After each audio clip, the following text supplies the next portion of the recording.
Hello everybody and welcome back to Matchday with Max. It's been a while, 526 days to be precise, the last time that Forest supporters walked down this road and took their seats into the City Ground for a home league game. Today is all about the fans, even the ones overseas, all those Forest supporters over the world. Let's see what the people in America have to say. Hey Max, Dan here in New Jersey in the US. Just letting you know that I've got Forest down to win against Bournemouth 2-1 this weekend, with Brennan Johnson getting a late winner. Come on you Reds. Alright, Matchday with Max. My name's Tom Wardle from Kimberley in Nottingham, now living in New York City. My prediction for this Saturday, 2-0 Forest.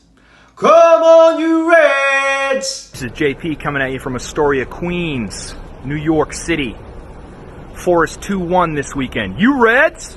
And Forest kick off their 2021-22 home league campaign against Bournemouth, who have never actually won at the City Ground. I've probably just jinxed that, haven't I? 3 points would be nice, Forest, as fans return to the City Ground. Come on you Reds. I'm here with Forest fan Lisa Fox. Lisa, the last time I did an interview with you was the last Forest home game we were at. I know. Millwall. It's a long time since then, isn't it? How bad was that game as well? But how excited are we to be back today? It's good to be back, isn't it? Yeah, Full it's really good. and full capacity today. I bet you're looking forward to Mulligan Tyre. I am. I can't wait to get in there, to get in my seats, see people I've not seen for a while, and those first words I think are going to be special. You know, when you think back about games over the years, and that Mulligan Tyre that we did when Pearce took over, it's going to be on a par with that, isn't it? Yeah. And today's game against Bournemouth, Lisa, tough one, isn't it? Yeah, it's going to be tough. You know, they watching the game last week against West Brom. Both of those teams are going to be up there,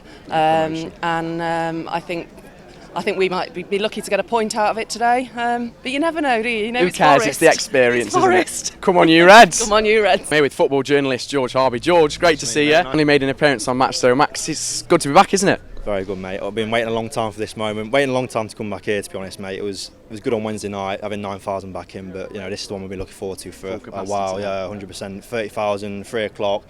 It's great. Bit of a grey sky, but it won't affect the mood. But no, I can't wait for it, mate. Can't wait. You covered Forest in lockdown, really. You kind of made your name on Twitter and everything like that. What was it like covering Forest during lockdown with no fans? Yeah, I'd say I was a fortunate one, but probably unfortunate given the results and the performances. But no, it was weird. It took a lot of getting used to. I don't think I ever got used to it, to be fair. You know, soulless, empty in the City Ground. So that's another reason why I'm just looking forward to today, mate. The fans make such a difference, and I think even on Wednesday night, you know, 9,000, it sounded so loud at times. So I just can't wait for it today. Yeah, and on Wednesday night, so many young players coming to the team. Tyrese Forner talks on Radio Nottingham about how he wants to get into that starting 11. Can you see Houghton giving those young players a chance this season? Yeah, I mean, it was interesting what he said in his press yesterday. He was saying that, you know, they were doing fantastic. He was quick to praise them first and foremost, but he's not going to be too swayed. He's not going to rush them straight away. I think Brennan's an exception because, you know, he's Brennan Johnson, but, you know, the likes of Forner, who you know, played for in League One last season, he needs bedding in. Central midfield's a tough position to play, but no, he was fantastic, and that was a reason as well.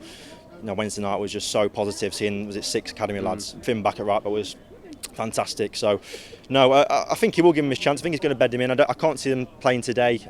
Maybe 4, and I think he'll stick with Colback and Yates, but I think he'll definitely have his moment, and I think after the game, after I spoke to him, he was so confident about breaking into that team. So I'm here with Bournemouth fan Chris before the game. Chris, Scott Parker's currently your manager, missed out on the playoffs last season, lost to Brentford in that semi-final. Are you aiming for promotion this season? Yeah, I think so. I think realistically, you know, top 2 might be out of reach, but you know, pretty confident we can make the top 6, so into the playoffs. Do you think today's game against Forest will be as tough as that West Brom game for the opening game of the season where it was 2-2? Yeah, it's the Championship, right? So I think every game in the Championship is a tough one. So don't underestimate anyone. You know, just stay nice and humble, and yeah, do your best. Scott Parker's currently your manager. How's he doing for you? At the moment, I think he's doing quite well, but it's early days, of course. What's your ideal aim this season? Automatic promotion, playoffs? I mean, you missed out on the playoffs last season. Yes, we did, but I think this time we should aim definitely at automatic. And it's our second season, so no more parachute payments. No. So we need to go straight back up. Matthew, great to be back. Let's talk Forest, and especially after that cup performance with all those young players in. Academy 1 status for Forest under 23s, under 18s. It's a good time for the Academy, and hats off to Gary Brazil once again. Absolutely, it was nice to see them all play. They all performed, and the fans loved it. I think they really enjoyed to see some new faces and some flowing football, and they all seemed full of the joys of life, and they got the result, which helps. Do you think a few of them will break into the starting 11 this season? Do you think Houghton's going to give them a chance? I hope so. Tyrese Fawn has been on my radar for a long time. He's outstanding player. Absolutely typical performance last night. 2-footed. He's brave. He wants the ball. Fantastic play. He's always been the same. He's ready now. He's been ready for a year, I think. But for COVID, I'd like to see him in a year ago. You Reds? Yeah, absolutely. You Reds.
Time Forest 1, Bournemouth 2. Steve, I'll let you sum up that really. I thought it was quite static, a little bit negative in places. Do you disagree? I don't think it was static and negative. I think you've got to put a realistic twist on it. Bournemouth are a Premier League team. They've got a Premier League manager. They've got Premier League players. We are 2 games short of a pre-season and all the warm-up and everything else. Yeah, due to COVID. Yeah, due to COVID, and and a team that's trying to find itself. Many fans will moan about lack of creativity and anything else, but at the end of the game we had Mighton, Carvalho, Zinkernagel and Brennan all on the pitch, all at the same time, with Graben. If he hadn't been offside, it had gone in. Yeah, Samba shouldn't have been beaten at the near post by Billings. I personally don't think it's all downbeat. Positive side to it. But then you'd always expect me to say that. I just think we've got to be patient. I'm not expecting great things this season. Actually, from my point of view, it's quite relaxed, because I think if we can be mid-table, maybe top 10, I'll be very, very happy with that. This is not a side that's going to get promoted this year or even have a chance, I don't believe.